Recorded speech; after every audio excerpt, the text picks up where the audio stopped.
Ram Narayan Ram. Dans la discussion spéciale d'aujourd'hui, nous parlerons de savoir si la religion est supérieure au karma action.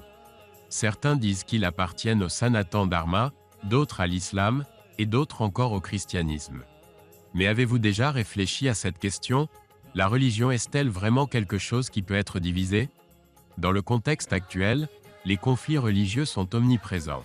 Chacun semble vouloir protéger sa prétendue religion et suivre ses doctrines. Mais une question se pose. Protégeons-nous la religion ou est-ce la religion qui nous protège? Religion et karma sont souvent considérés comme les deux faces d'une même pièce.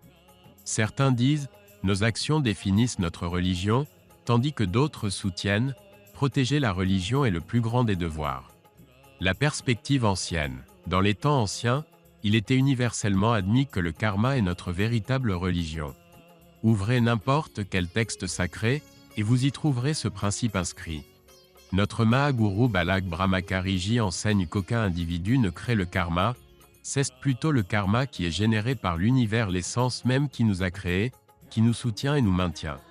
En d'autres termes, ce vaste ciel est la nature. Tout ce que l'humanité possède aujourd'hui est un don du ciel et de la nature.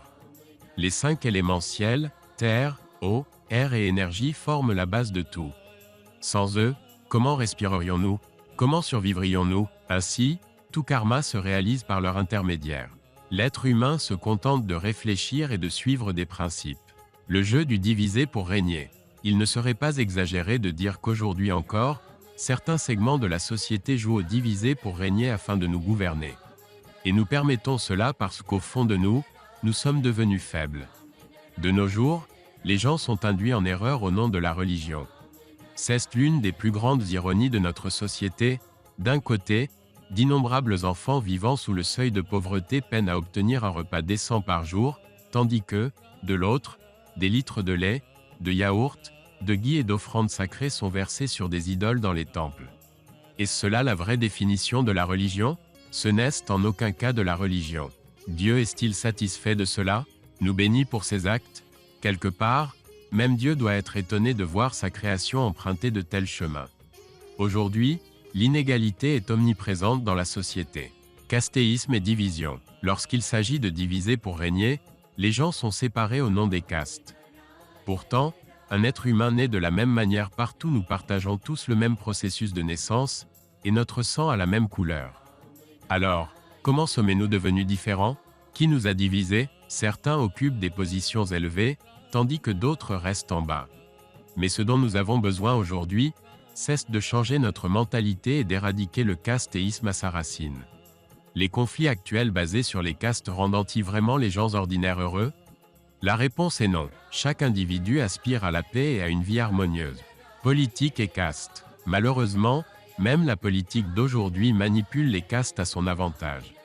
Au lieu d'une démocratie, ce sont des dynasties familiales qui dominent la direction. L'abus des castes et de la religion à des fins politiques doit cesser immédiatement.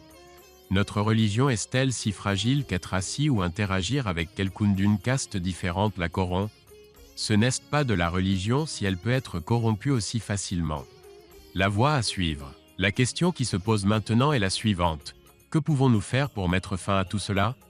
La réponse réside dans l'adoption de l'humanité. Si nous embrassons l'humanité, si nous nous connectons aux âmes des autres et si nous devenons un soutien les uns pour les autres, nous pourrons mettre fin à ces divisions. Ram Narayan Ram, une force unificatrice.